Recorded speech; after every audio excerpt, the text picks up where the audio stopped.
President Biden has authorized the first use of U.S.-supplied long-range missiles by Ukraine for strikes inside Russia, U.S. officials said. The weapons are likely to be initially employed against Russian and North Korean troops in defense of Ukrainian forces in the Kursk region of western Russia, the officials said. Mr. Biden's decision is a major change in U.S. policy.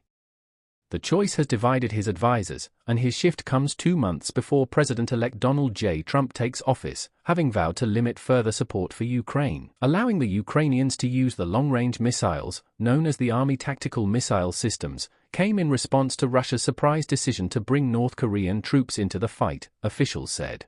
President Volodymyr Zelensky of Ukraine did not confirm the permission to strike but suggested on Sunday that more important than lifting the restrictions would be the number of missiles used to strike the Russians. Today, many in the media are talking about the fact that we have received permission to take appropriate actions, Mr. Zelensky said in his nightly address. Blows are not inflicted with words. Such things are not announced. The rockets will speak for themselves. Mr. Biden began to ease restrictions on the use of U.S.-supplied weapons on Russian soil after Russia launched a cross-border assault in May in the direction of Kharkiv, Ukraine's second-largest city. Help the Ukrainians defend Kharkiv, Mr. Biden allowed them to use the High-Mobility Artillery Rocket System, or HIMARS, which have a range of about 50 miles, against Russian forces directly across the border. Mr. Biden did not allow the Ukrainians to use longer-range ATACMS, which have a range of about 190 miles, in defense of Kharkiv. Advertisement.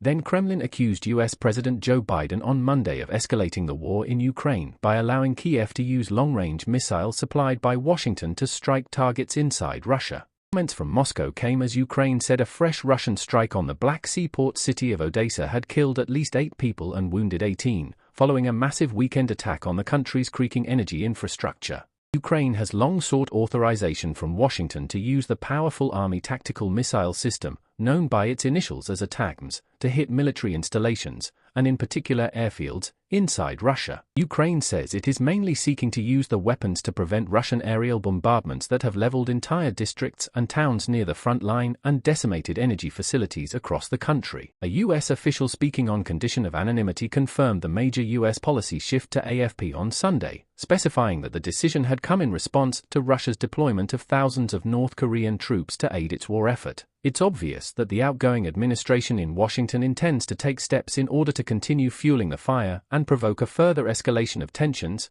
Kremlin spokesman Dmitry Peskov told reporters in Moscow. If such a decision was really formulated and announced to the Kiev regime, then of course it's a qualitatively new spiral of tensions and a qualitatively new situation from the point of view of the US's engagement in the conflict, Peskov added. Provocation. Peskov said President Vladimir Putin had expressed Russia's position clearly in September when the leader said that such a move would put NATO at war with Russia. Putin said in September that if Ukraine were to attack Russia with the long-range missiles, then Moscow would take the appropriate decisions based on the threats.